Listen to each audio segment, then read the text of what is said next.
नमस्कार दोस्तों, आइए देखते हैं एक और वीडियो मार्जिनल कॉस्टिंग के प्रैक्टिकल क्वेश्चंस की। इसके अंदर हम करेंगे क्वेश्चन नंबर 3 और 4। 1 और 2 हम पहले ही कर चुके हैं, 3 और 4 हम इस बार करने जा रहे हैं। आइए देखते हैं क्वेश्चन हमारे पास क्या क्या है।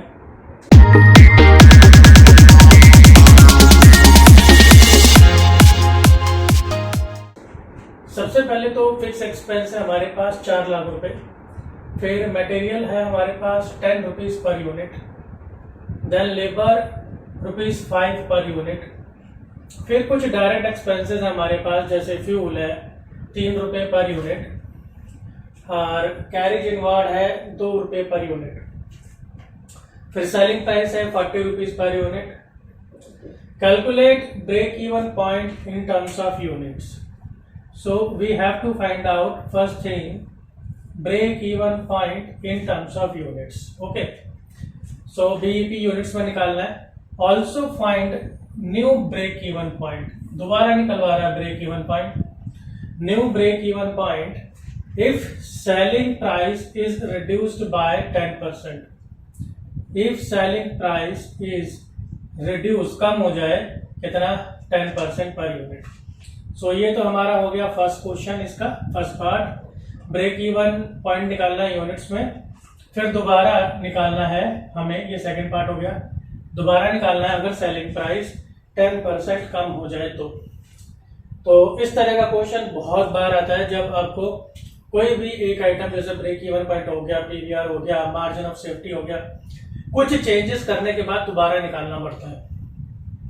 तो देखते हैं ब्रेक इवन पॉइंट कैसे निकलेगा और फिर रिवाइज्ड ब्रेक इवन पॉइंट या न्यू ब्रेक इवन पॉइंट कैसे निकलेगा। First of all break even units में उसने कहा है, देखिए कि यूनिट्स में कहा है इसलिए break even point in units formula रहता है जी fix cost divided by contribution per unit. Fix cost देख लेते हैं जी। फिक्स कॉस्ट ये रही हमारे पास, ये 4 लाख रुपए की है, ठीक है। तो फिक्स कॉस्ट की जगह आ गया आपका 4 लाख रुपए। फिर है कंट्रीब्यूशन पर यूनिट। अब ये कंट्रीब्यूशन पर यूनिट आपको पता होना चाहिए, कंट्रीब्यूशन क्या होता है, selling price minus variable cost. तो अब अगर हमें ये निकालना है तो ये अप्लाई करना पड़ेगा। सो सेलिंग प्राइस है हमारे पास 40 रुपीज, तो ये 40 रुपीज हमारे पास सेलिंग प्राइस की जगह आ गया ऐसे करके।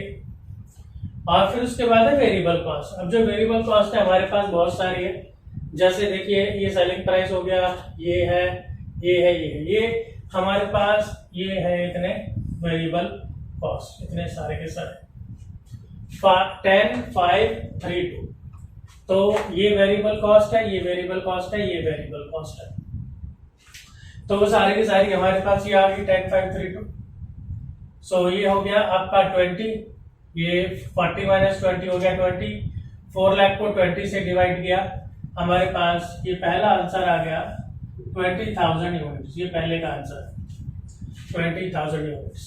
अब दूसरे के लिए क्या कहता है कि सेलिंग प्राइस को 10% रिड्यूस कर दे। सेलिंग प्राइस को 10% रिड्यूस करने के बाद दूसरा ब्रेक इवन पॉइंट निकालिए। तो पहले हम नया सेलिंग प्राइस ही निकाल लेते हैं। So new selling price is, क्या करेंगे जी, देखिए सेलिंग प्राइस था 40 रुपए, तो ये 40 रुपए। अब क्योंकि रिड्यूस करना है, कम करना है, इसके लिए माइनस, और फिर 10% कम करना है इसलिए 10/100। किसका करना है, खुद इसी का ही 10% कम करना है इसलिए इंटू 40। सो 40 का 40, 40 का 10% करेंगे तो 4 रुपए, 40 माइनस 4 36। तो नया सेलिंग प्राइस हमारा आ गया 36 रुपीज। अब फिर से हम वही फॉर्मूला अप्लाई कर देंगे, new break even units, break even point in terms of units. तो देखिए 4 लाख का 4 लाख रहेगा, सब कुछ सेम रहेगा, सेलिंग प्राइस बदल जाएगा सिर्फ। सो 40 की जगह आ गया 36 और इसके अलावा कोई चेंज नहीं है। इसे सॉल्व किया तो हमारा दूसरा वाला आंसर आ गया जी 25 यूनिट्स। ये हमारे सेकेंड पार्ट का आंसर है। तो इस तरह से हमारा जो क्वेश्चन नंबर 1 है वो कंप्लीट हो गया। आसान सा क्वेश्चन था। अगर आपको फॉर्मूलाज याद है, आपको कुछ बेसिक फॉर्मूलाज याद है, तो ये चैप्टर आपके लिए बहुत आसान है। अदरवाइज आप इसमें घूमते रह जाओगे क्या करना है। आइए देखते हैं question number 4। A company budgets a production of 10,000 units, यानी ये तो हो गया जी प्रोडक्शन 10,000 यूनिट का। द वेरिएबल कॉस्ट, अब हमारे पास वेरिएबल कॉस्ट है कितनी? The variable cost is estimated at 12 rupees per unit. Variable cost 12 रुपए है। The fix cost is estimated at rupees 40,000। 40,000 हमारी फिक्स कॉस्ट है, ये रही fix cost. The selling price is fixed to earn a profit of 25% on cost. Profit हमें चाहिए कितना? 25% cost का, ठीक है जी। अब कह रहा है कंप्यूट करो, कैलकुलेट करो break even point in terms of units and sales. तो आपको ब्रेक इवन पॉइंट निकालना है यूनिट्स में भी और सेल्स में भी। Compute how many units must be produced and sold to earn a profit. तो भाई प्रॉफिट चाहिए 60,000 का, तो उसके लिए कितने यूनिट बनाए जाएं या बेचे जाएं? तो ये क्वेश्चन है हमारे पास पूरा। तो देखिए कंप्यूट करते हैं break even point in terms of units and sales. अगर हम ये कैलकुलेट करना चाहें तो हमें क्या क्या जरूरत पड़ेगी? एक तो हमें फिक्स कॉस्ट की जरूरत पड़ेगी। फिक्स कॉस्ट हमारे पास है 40,000, ठीक है जी। अच्छा, फिर हमें कंट्रीब्यूशन की जरूरत पड़ेगी। कंट्रीब्यूशन के लिए हमें चाहिए सेलिंग प्राइस और वेरिएबल कॉस्ट। हमारे पास सेलिंग प्राइस है क्या? हमारे पास इसके अंदर देखिए सेलिंग प्राइस आपको दिया नहीं है। जब सेलिंग प्राइस दिया नहीं है तो यानी कि पहले हमें इसमें सेलिंग प्राइस निकालना पड़ेगा। हमें एक दूसरी आइटम चाहिए वेरिएबल कॉस्ट। तो वेरिएबल कॉस्ट तो दी है, सेलिंग प्राइस नहीं दी है, तो इसलिए पहले सेलिंग प्राइस निकालना पड़ेगा। तो क्या करेंगे उसके लिए? उसने ये हिंट दिया है, देखिए द सेलिंग प्राइस, ये हिंट है ये वाला। The selling price is fixed to earn a profit. Selling price वो है कॉस्ट के ऊपर 25% का प्रॉफिट, ठीक है जी। तो इस पर हम काम करते हैं पहले। तो अब पहले मैं क्या करूंगा? पहले मैं निकालूंगा fix cost per unit. Fix cost मेरे पास है 40,000 की, तो ये आ गई जी टोटल 40,000। पर यूनिट को निकाल दूं, अभी आपको समझ आ जाएगा। 40,000 इसको डिवाइड कर देते हैं यूनिट से, जो कि है 10,000। सो 40,000 टोटल को हमने टोटल यूनिट से डिवाइड कर दिया, तो ये आ गई फिक्स कॉस्ट पर यूनिट 4 रुपए।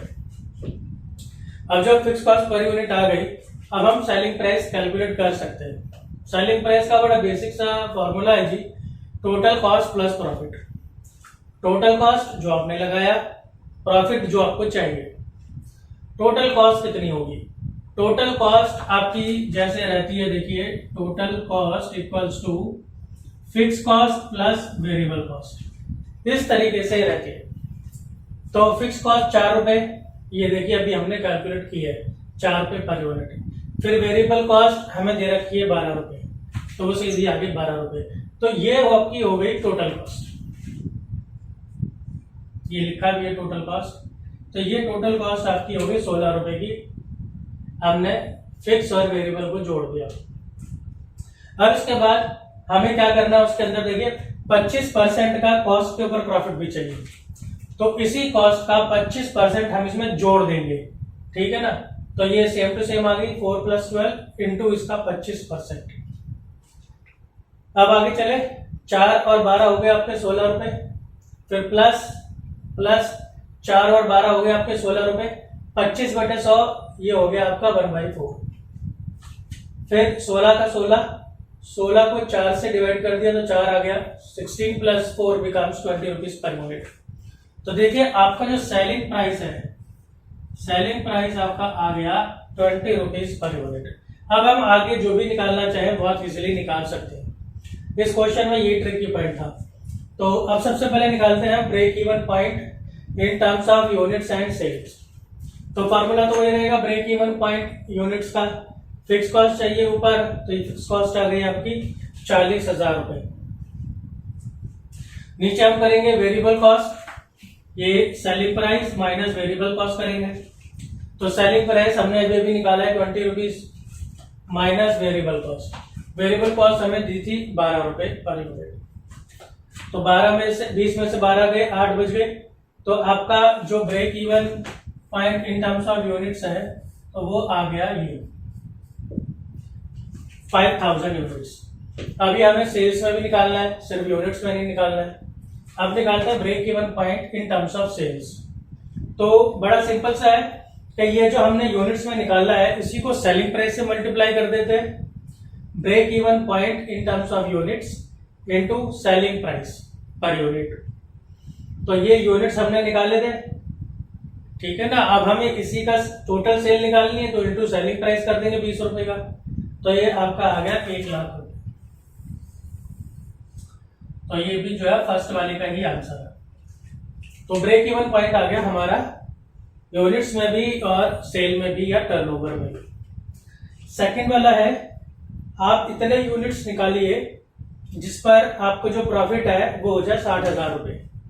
It means the formula we have to use here is units for desired profit. इतने प्रॉफिट के लिए हमें इतने यूनिट्स चाहिए, तो इसका फॉर्मूला रहता है simply fix cost plus desired profit divided by contribution per unit. तो फिक्स कॉस्ट हमें दे रखी है पहले से 40,000। डिजायर प्रॉफिट हमें चाहिए 60,000 का, 60,000 का ही प्रॉफिट आ गया, divided by contribution per unit. Contribution per unit again होता है selling price minus variable cost. मैं हर बार जगह जगह जहां भी फॉर्मूला इस्तेमाल होता है वो आपको रिपीट करो ताकि आपको सुन सुनकर याद हो जाए। तो सेलिंग प्राइस हमारे पास 20 रुपए निकला था, ये रहा, माइनस वेरिएबल कॉस्ट 12 रुपए दे रखी थी, तो ये माइनस करके 8 आ गया। 1 लाख को 8 से डिवाइड किया तो ये आ गया हमारे पास 12,500 यूनिट्स। ये हमारे सेकंड वाले पार्ट का आंसर है। तो 12,500 यूनिट्स हम बनाएंगे, बेचेंगे, तब जाके हमें प्रॉफिट होगा 60,000 रुपए का। तो ये दोनों बहुत ही अच्छे क्वेश्चन थे। इस तरह के क्वेश्चन आपको बार बार करने चाहिए और इसी तरह की वीडियोस के लिए जुड़े रहिए। मिलता हूं मैं आपसे अगली वीडियो में। धन्यवाद।